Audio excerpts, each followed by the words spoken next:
Shalom sahabat Kristus. Hari ini kita akan membahas sebuah topik yang sangat tidak populer. Sebuah topik yang sering disensor di mimbar-mimbar gereja modern, yang penuh dengan motivasi sukses dan psikologi humanis. Kita akan membahas tentang neraka.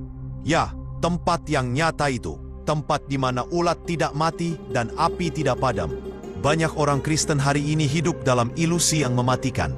Mereka berpikir bahwa karena mereka sudah dibaptis, karena mereka punya nama Kristen di KTP, atau karena mereka lahir dari keluarga Kristen, maka otomatis tiket sorga sudah di tangan. Mereka menganggap Tuhan itu seperti kakek tua yang pikun, yang saking baiknya tidak tega menghukum siapapun. Oh, Tuhan kan kasih, masa dia tega memasukkan ciptaannya ke neraka? Saudara-saudaraku yang terkasih, dengar baik-baik. Itu adalah kebohongan iblis yang paling sukses di abad ini. Itu adalah racun universalime yang sedang membunuh gereja. Tuhan memang kasih, tapi Dia juga api yang menghanguskan. Dia adalah hakim yang adil, yang tidak bisa disuap dan tidak bisa dikompromikan dengan dosa. Yesus Kristus, Juru Selamat kita, berbicara tentang neraka lebih banyak daripada Dia berbicara tentang sorga.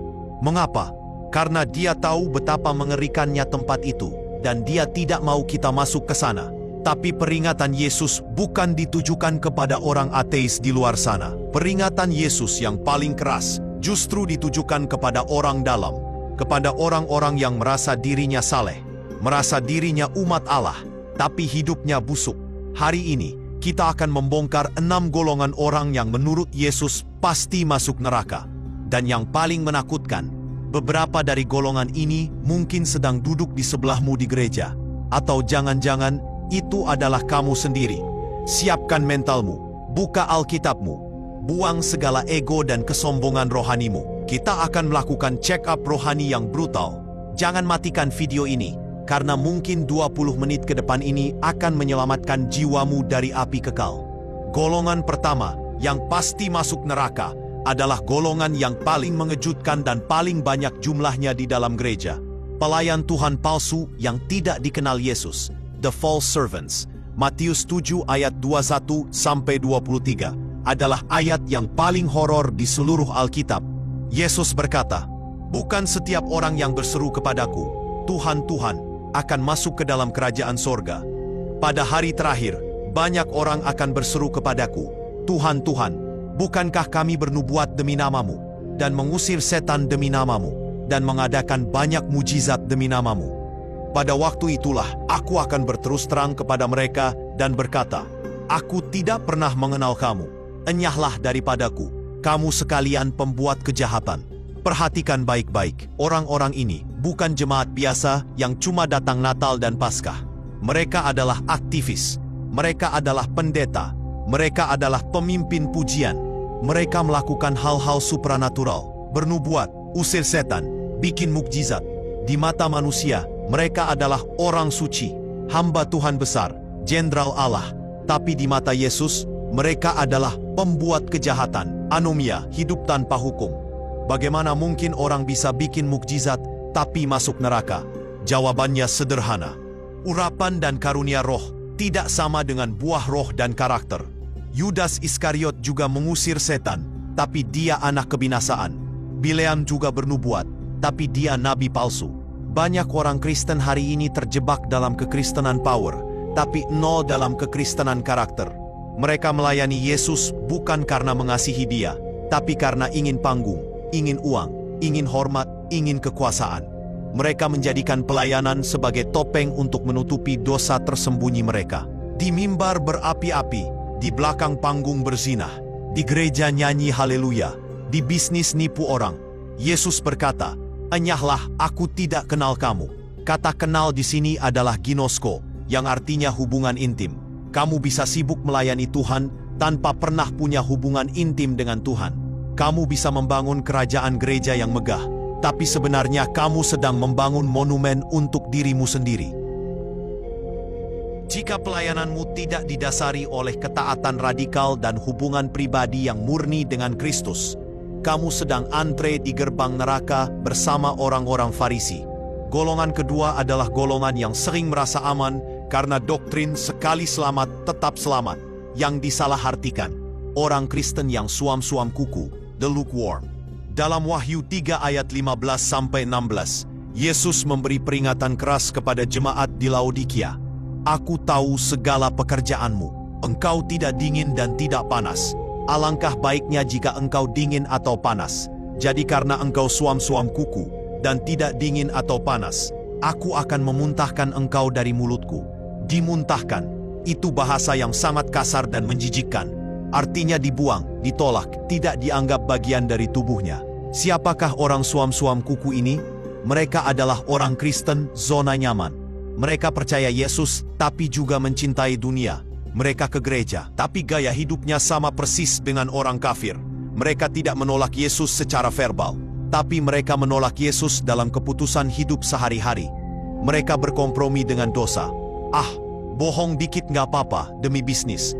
Nonton film porno dikit gak apa-apa buat hiburan. Pacaran beda agama gak apa-apa kan, yang penting toleransi. Mereka mencampurkan yang kudus dengan yang najis. Bagi Yesus sikap ini menjijikkan. Lebih baik kamu dingin sekalian jadi ateis, daripada kamu ngaku Kristen tapi mempermalukan nama Tuhan. Kekristenan adalah agama totalitas. Yesus menuntut seluruh hatimu, bukan sisa-sisanya. Kasihilah Tuhan Allahmu dengan segenap hatimu. Tidak ada ruang bagi kekristenan paruh waktu. Jika Yesus bukan Tuhan atas segalanya, maka Dia bukan Tuhan sama sekali dalam hidupmu. Orang suam-suam kuku merasa dirinya kaya dan tidak kekurangan apa-apa secara materi.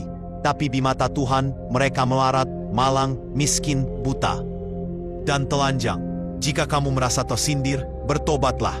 Nyalakan kembali api itu sebelum kamu dimuntahkan ke dalam kegelapan. Golongan ketiga adalah golongan yang sangat sulit diampuni karena mereka menolak syarat mutlak pengampunan. Orang yang tidak mau mengampuni orang lain. Ini adalah ajaran Yesus yang paling sering diabaikan. Kita suka ayat tentang berkat, tapi kita tutup mata pada Matius 6 ayat 15. Tetapi jikalau kamu tidak mengampuni orang, Bapamu juga tidak akan mengampuni kesalahanmu. Ini bukan himbauan, saudara.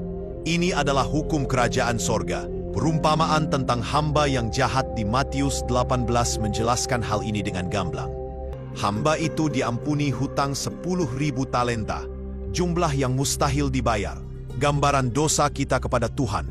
Tapi dia mencekik temannya yang cuma hutang 100 dinar, kesalahan orang lain kepada kita. Apa yang terjadi? Raja itu murka dan menyerahkan hamba jahat itu kepada algojo, sampai ia melunasi hutangnya. Algojo di sini adalah gambaran siksaan neraka. Banyak orang Kristen membawa dendam sampai mati. Mereka menyimpan kepahitan terhadap orang tua, suami, istri, atau rekan sepelayanan. Mereka berkata, aku mau masuk sorga, tapi aku tidak sudi ketemu dia di sana. Hati-hati, kalau kamu berpikir begitu, kemungkinan besar kamu tidak akan ketemu dia di sorga, karena kamu yang tidak akan masuk ke sana. Bagaimana mungkin kita yang sudah menerima pengampunan raksasa dari darah Yesus, berani menahan pengampunan kecil bagi sesama? Itu adalah bukti bahwa kita belum benar-benar memahami anugerah. Orang yang benar-benar lahir baru dan merasakan kasih Allah, pasti akan mengalirkan kasih itu kepada orang lain. Hati yang keras dan penti dendam adalah tanda hati yang belum diubahkan. Yohanes berkata, barang siapa membenci saudaranya, ia adalah seorang pembunuh manusia. Dan kamu tahu bahwa tidak ada seorang pembunuh yang tetap memiliki hidup yang kekal di dalam dirinya. 1 Yohanes 3 ayat 15. Jadi pilihannya ada di tanganmu. Lepaskan pengampunan itu sekarang, atau lepaskan tiket sorgamu. Kamu tidak bisa memegang dendam dan memegang tangan Yesus secara bersamaan. Golongan keempat adalah golongan yang merasa dirinya domba, tapi ternyata kambing. Orang yang tidak memiliki kasih dan kepedulian nyata, the uncaring. Dalam Matius 25 ayat 31 sampai 46, Yesus memisahkan manusia menjadi dua. Domba di kanan, masuk sorga, dan kambing di kiri, masuk neraka. Apa bedanya? Apakah bedanya teologi, doktrin, denominasi? Bukan. Bedanya adalah kasih yang nyata. Kepada kelompok kambing, Yesus berkata, enyahlah dari hadapanku, hai kamu orang-orang terkutuk, ke dalam api yang kekal. Sebab ketika aku lapar, kamu tidak memberi aku makan. ketika aku haus, kamu tidak memberi aku minum. Mereka protes, Tuhan, kapan kami melihat engkau lapar dan tidak menolong? Jawab Yesus, sesungguhnya segala sesuatu yang tidak kamu lakukan untuk salah seorang dari yang paling hina ini, kamu tidak melakukannya juga untuk aku. Perhatikan dosa mereka. Mereka tidak membunuh, tidak mencuri, tidak berzina. Dosa mereka adalah dosa kelalaian, sin of omission. Mereka melihat penderitaan tapi masa bodoh. Mereka egois. Mereka hidup hanya untuk memperkaya diri sendiri. Mereka mengaku beriman, tapi iman mereka tidak menghasilkan buah perbuatan. Yakobus berkata, iman tanpa perbuatan adalah mati. Kekristenan bukan cuma soal nyanyi-nyanyi di gedung ber-AC. Kekristenan adalah soal menjadi tangan dan kaki Yesus buat orang miskin, janda, yatim piatu, dan orang tertindas. Banyak orang Kristen hari ini menderita penyakit narsisme rohani. Doanya cuma berkati saya, berkati bisnis saya, berkati keluarga saya. Tidak pernah ada doa, Tuhan, pakai saya memberkati orang lain. Kekikiran adalah tanda tidak adanya kasih Allah. Barang siapa mempunyai harta duniawi dan melihat saudaranya menderita kekurangan, tetapi menutup pintu hatinya terhadap saudaranya itu, bagaimanakah kasih Allah dapat tetap di dalam dirinya? 1 Yohanes 3 ayat 17. Jika dompetmu belum bertobat, jangan-jangan hatimu juga belum bertobat. Orang yang masuk neraka di perumpamaan Lazarus dan orang kaya, bukan karena dia kaya, tapi karena dia membiarkan Lazarus kelaparan di depan pintu gerbangnya. Golongan kelima adalah golongan yang paling pengecut. Orang yang malu mengakui Yesus di depan manusia. Lukas 9 ayat 26 berkata, sebab barang siapa malu karena aku, dan karena perkataanku, Anak manusia juga akan malu karena orang itu, apabila ia datang kelak dalam kemuliaannya. Dan di Wahyu 21 ayat 8, urutan pertama penghuni neraka adalah orang-orang penakut. Di zaman yang penuh toleransi semu dan tekanan sosial ini, banyak orang Kristen menjadi agen rahasia. Di kantor diam saja saat orang menghina Alkitab. Di pergaulan ikut tertawa saat nama Yesus dijadikan lelucon. Di keluarga besar yang non-Kristen, menyembunyikan identitasnya supaya tidak dikucilkan. Demi karir, demi jabatan, demi pacar, demi kedamaian, mereka menggadaikan kesaksian iman mereka. Mereka takut dibenci manusia, tapi tidak takut dibenci Tuhan. Mereka mencari hormat dari dunia, tapi membuang hormat dari Allah. Dengar ini, jika kamu tidak berani berdiri bagi Yesus di dunia yang jahat ini, Yesus tidak akan berdiri bagimu di hadapan Bapa. Menjadi Kristen itu beresiko. Pikul salib itu berat. Kalau kamu mau jadi Kristen yang aman-aman saja, yang disukai semua orang, kamu salah agama. Yesus berkata, kamu akan dibenci semua bangsa oleh karena namaku. Kalau semua orang memuji kamu, celakalah kamu. Orang yang murtad karena tekanan, orang yang menyangkal iman demi perut, orang yang menjual Yesus demi jodoh. Mereka adalah golongan penakut yang tidak layak bagi kerajaan Allah. Keselamatan hanya bagi mereka yang setia sampai mati, bukan yang setia sampai suasana tidak enak. Golongan keenam, dan ini adalah yang paling mendasar dan fatal. Orang yang menolak Injil dan tidak percaya kepada Anak Allah. Yohanes 3 ayat 36 berkata, barang siapa percaya kepada Anak, ia beroleh hidup yang kekal. Tetapi barang siapa tidak taat kepada Anak, ia tidak akan melihat hidup, melainkan murka Allah tetap ada di atasnya. Dosa terbesar yang membuat orang masuk neraka bukanlah membunuh atau merampok. Dosa terbesar adalah ketidakpercayaan, unbelief. Menolak satu-satunya jalan keselamatan yang sudah disediakan Allah. Bayangkan, Allah sudah mengorbankan anaknya yang tunggal. Darahnya sudah tercurah. Pintu sorga sudah dibuka. Tapi manusia dengan sombong berkata, gak butuh. Saya bisa selamat dengan cara saya sendiri. Saya orang baik kok. Agama saya juga mengajarkan kebaikan. Ini adalah penghinaan tertinggi terhadap Allah. Menganggap salib Kristus tidak perlu. Menganggap usaha manusia bisa menyamai standar kesucian Allah. Yesaya berkata, segala kesalehan kami seperti kain kotor. Sebaik apapun kamu tanpa darah Yesus, kamu tetap orang berdosa yang menuju kebinasaan. Di luar sana, banyak orang yang sangat moralis, sangat dermawan, sangat religius, tapi menolak keilahian Yesus. Mereka menolak bahwa Yesus adalah satu-satunya jalan. Yohanes 14 ayat 6. Mereka percaya semua agama sama. Ini adalah tipuan pluralisme. Jika semua agama sama, Yesus mati konyol. Golongan ini akan masuk neraka bukan karena Tuhan jahat, tapi karena mereka menolak satu-satunya sekoci penyelamat yang dikirim Tuhan.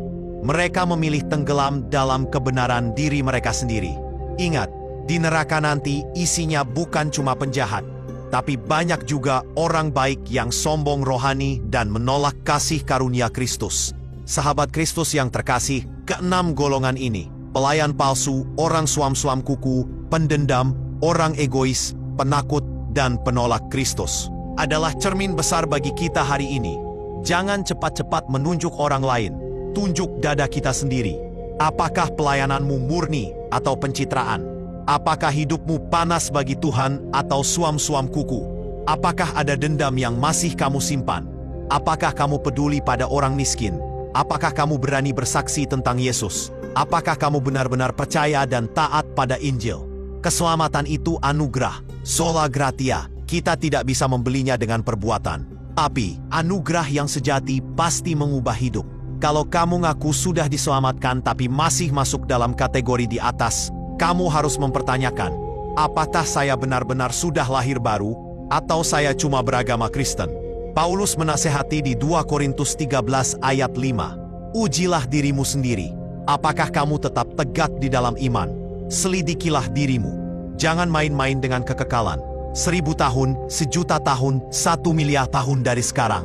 Kamu akan berada di mana? Keputusanmu hari ini, pertobatanmu hari ini, menentukan nasib kekalmu. Neraka itu nyata dan pintunya lebar. Sorga itu nyata, tapi pintunya sesak. Jangan biarkan iblis meninabobokanmu sampai kamu terbangun di tempat yang salah. Mari kita bertobat. Mari kita kembali kepada Injil yang murni. Mari kita hidup takut akan Tuhan. Mari kita kejar kekudusan. Karena tanpa kekudusan, tidak seorang pun akan melihat Tuhan. Kiranya Roh Kudus membakar hati kita dengan api pertobatan yang sejati hari ini. Jangan keraskan hatimu. Lari ke salib Kristus sekarang juga. Bagi Dialah satu-satunya hakim yang adil dan juru selamat yang perkasa. Segala hormat dan kemuliaan sampai selama-lamanya. Soli Deo Gloria. Segala kemuliaan hanya bagi Allah. Tuhan Yesus memberkati kalian semua yang memilih jalan sempit menuju kehidupan. Amin. Shalom.